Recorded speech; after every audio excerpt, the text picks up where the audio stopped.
This is a day that the Lord has made. Hello everyone, welcome to my channel. My name is Vanessa. I'm a Christian woman doing my best to put God first. I am a mom and I wanted to share with you all the children's stories of the Bible from the Old and New Testaments.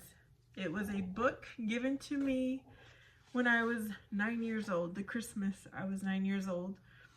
It introduced me to Jesus, to God, to all the stories of the Bible, which led me to want to read the real Bible. So I want to read every single chapter. It will be one chapter per video. If you want to read this with your children, feel free to do so. I hope you enjoy. Welcome back to the Old Testament, chapter 8, Gideon. The people of Israel sinned in the eyes of God. They did not follow his commandments and they worshipped idols. So God made the people of Israel suffer under the rule of cruel Midianites. The Midianites forced the people of Israel to live in dens and caves in the mountains. When the Israelites tried to farm the land, the Midianites would attack them, destroy their camps, their sheep, and their crops. For 7 years, the Israelites suffered under these harsh rulers. God saw how sad the people of Israel were and decided that they had been punished long enough. He chose a man named Gideon to lead them to victory. Gideon was at his winepress when God visited him and when God told him what he was to do. Gideon asked, "How can I deliver Israel when my people are the weakest in the country?" God reassured Gideon and said, "I will be with you, and you shall smite all of the Midianites as if they were one man." Gideon wanted proof that this was really God who was speaking to him, so Gideon prepared a lamb, unleavened bread, and broth as a sacrifice. Then he asked God to give a sign of his presence. God told Gideon to pour the broth over the lamb and the unleavened bread. Then God reached out with the tip of his staff and touched the meat and bread. Instantly they burst into flame, and Gideon knew that this was indeed God speaking to him. That night God visited Gideon again and told him to tear down the altar of Baal, an idol which the people of Israel were worshiping. In its place Gideon was to build an altar to God. When the men of this town arose early in the morning, they saw that the altar of Baal was broken.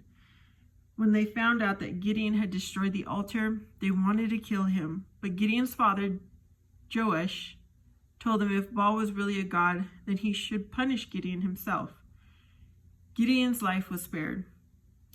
Gideon began to think about the enormous task of leading the Israelites against the Midianites. Once again, he turned to God for comfort. Gideon said to God, "If you will give Israel victory with my help, as you said, behold, I am laying a sheepskin on the ground. If the sheepskin is wet in the morning and the ground is dry, then I will know that you will help Israel to victory." Early the next morning, Gideon arose and saw that the ground was dry. Then he felt the sheepskin and it was wet. He squeezed a bowl of water from it. Gideon, reassured by the power of God, gathered his men to fight the Midianites. God looked at Gideon's men and told him that there were too many of them. God told Gideon to tell the people who were afraid to fight to go back to their homes. Gideon tested his army. 22,000 returned and 10,000 remained. God saw the 10,000 men and he told Gideon that there were still too many men. God asked Gideon to watch his army when they were drinking water from a stream. Gideon was to put the men who lapped the water with their tongues in one group. The men who drank the water from their hands were to be in another group. 300 men drank water from their hands, and God chose those men to help Gideon. Gideon gave each of these 300 men a trumpet and a jar with a torch inside it. He told his men to follow him. "When I blow the trumpet, you blow your trumpets." The men reached the Midianite camp at night. Gideon gave the signal, and the 300 men blew their trumpets and smashed their jars so that the torches would light up in the darkness. The men of the Midianite army were so surprised by the noise, the confusion, and the sudden attack that they fled to another town for safety. Gideon and his men captured the 2 Midianite princes, Oreb and Zeb, and had them put to death. Then they went in search of the 2 Midianite kings, Zebah and Zalmunna. Gideon's men were tired and hungry from fighting during the night, so they stopped at the camp of Succoth and asked for bread, but the kings of Succoth cared only for their own safety. They were afraid that the Midianites would win the battle and then turn on the people of Succoth for giving bread to Gideon's men, so the kings refused to help Gideon's army. When Gideon saw that the people of Succoth had faith in nothing, that they lived in fear of their fellow men, Gideon's faith in God was strengthened. He led his men to the city of Karkor, where the Midianite kings and their army were staying.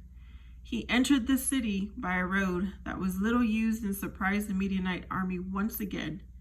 He captured the army and the two Midianite kings, Zebah and Zalmunna.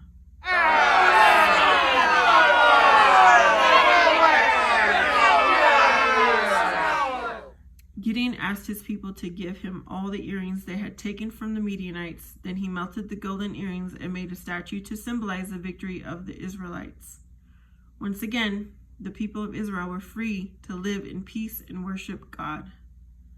The people were so happy and grateful to Gideon that they wanted to make him their king. But Gideon refused and said to his people, "I will not rule over you, and my son will not rule over you. God will rule over you." And there was peace in Israel for 40 years. I will have a playlist, like I said, by chapter in Old Testament and then the New Testament if you want to continue reading. See you next time.